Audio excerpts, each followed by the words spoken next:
Well, a lot has been said, and when you come on as late as I've come on, there's very little more I can say that hasn't already been covered. But I'll try my best, and apparently we are the new threat to British values. That's black people, multiculturalism, Muslim women in veils.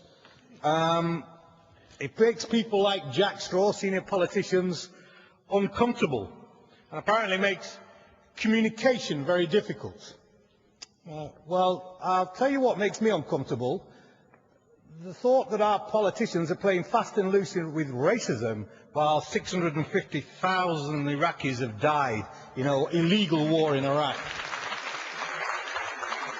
If you want to get uncomfortable, then that's something of a size and scale to get uncomfortable about.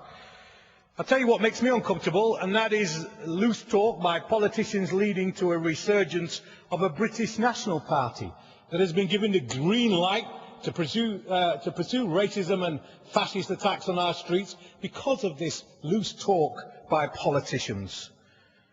Not only that, but if they get into power, they want to deport me. I'm not quite sure where from, because I'm from Manchester, but nevertheless, I think they'll have a good go at taking me somewhere foreign. What makes me uncomfortable is the deeply racist media characterization as all Muslims as radical terrorists. What makes me uncomfortable, and I heard the point about his communication, women in veils, apparently this makes it difficult to communicate. Well, hell, I've been listening to some white racists speak all my life, but I've seen their mouths and eyes move at every occasion, and I still find it difficult to communicate with these sort of people. It's not the covering of the mouth that makes it difficult to communicate. It's the hypocrisy of what comes out and then your actions that follow that undermine communication in our state. So I'm looking for new ways to communicate. Maybe Jack should take up sign language. But if I'm a threat to British values, and maybe we are as Muslims and black people now, and the threat of multiculturalism leading to separatism and segregations, maybe I am a threat to British values. I was thinking about it the other day. Maybe I am a threat to British values. Maybe I'm a threat to the British value of racism and fascism.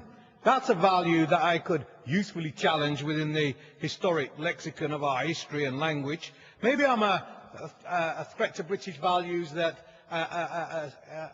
purport and want to see replicated colonialism in the world. Whether that's the old style or the new style, just grabbing people's oil for money in an illegal war and taking it away from them and paying a very heavy blood price. Maybe I'm against the British values that entered us into an illegal war against a people who were largely unarmed and incapable of any sort of resistance. But I'll tell you, there are some British values which I do like. I like the British values that's led to the white working class in this country boycotting plantation sugar. 400,000 of them did that during the 17 and 1800s. Now that's a British value I can subscribe to.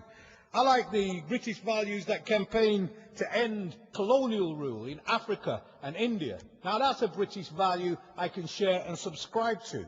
I like the kind of British value that campaigned and made a world campaign to end world debt for the most poorest nations in the world. Now that's a value and a British value I can sign up to.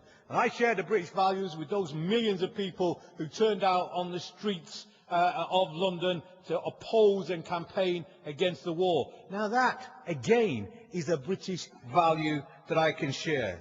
So I'm standing here with a majority of people in the United Kingdom who are opposed. I'm winding up. 1 minute, don't worry. Winding up. And standing with a majority of people in Britain who do reject war and racism. And we stand here today to reinforce the fundamental right.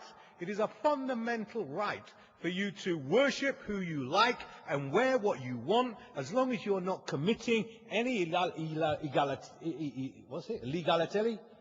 I'm getting my words there. Egality. Somebody help me here. Thank you. I'm not English, you see, so I have difficulty with the words. Egality. And you're going about your normal business, you should have the right to worship who you like and wear what you like. That's a fundamental British value. But friends, it will take a unified movement to defend these values, because we're under attack, and none more so than the Muslim community. We stand in solidarity with them, and I hope you do too. Thank you very much.